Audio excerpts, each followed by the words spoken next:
दिनांक 22 सप्टेंबर 2024 रोजी ग्रामसेवक पतसंस्था नाशिक येथील वार्षिक सर्वसाधारण सभा ग्रामसेवक भवन येथे चेअरमन यांनी बोलवण्यात आली होती.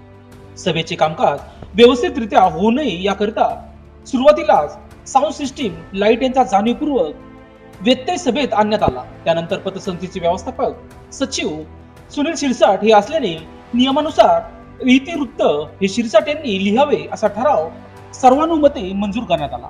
परंतु सभासदांचा बहुमताचा आदर न करता चेअरमन प्रमोद ठाकरे यांनी एकाधिकारशाहीने राजेंद्र निकम या संचालकास इतिवृत्त लिहिण्यास बेकायदेशीररित्या फरमावले.